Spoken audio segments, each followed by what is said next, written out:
So vaginal discharge in pregnancy.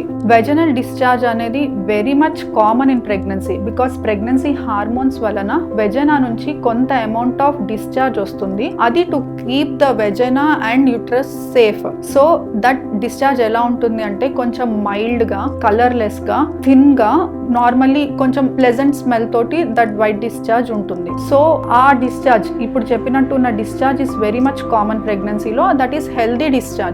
ఒకవేళ ఈ discharge అనేది కొంచెం థిక్ గా అయ్యి కర్డీ వైట్ గా అయినా, ఆరెల్స్ అన్ప్లెజెంట్ స్మెల్ వస్తున్నా, ఆరెల్స్ కొంచెం డిశ్చార్జ్ ఎక్కువగా ఉండి ఇచ్చింగ్ ఉన్నా, అప్పుడు అది ఇన్ఫెక్షన్ అన్నట్టు. అలాంటి సిమ్టమ్స్ ఉన్నప్పుడే మనం యాంటీబయాటిక్స్ ఇవ్వాలి ప్రెగ్నెన్సీలో, దాన్ని ట్రీట్ చేసుకోవాలి. ఆరెల్స్ మైల్డ్ గా, థిన్ గా, నార్మల్ క్లియర్ డిశ్చార్జ్ ఉంటే అది వెరీ మచ్ నార్మల్, దానికి ఎటువంటి ట్రీట్మెంట్ అవసరం లేదు. సో ఈ వైట్ డిశ్చార్జ్ ఎలా ఉంది అనేది డిఫరెన్షియేట్ చేసుకొని ఎప్పుడు ట్రీట్మెంట్ తీసుకోవాలి, ఎప్పుడు కంప్లైంట్ చేయాలి అన్నది కొంచెం ఆలోచించుకొని డిశ్చార్జ్ ని కొంచెం అబ్జర్వ్ చేసుకుంటే ప్రెగ్నెంట్ లేడీస్ కి అర్థమైపోతుంది అది అబ్నార్మల్ డిశ్చార్జా, నార్మల్ డిశ్చార్జా అనేది జస్ట్ అబ్జర్వేషన్ తోటి తెలిసిపోతుంది.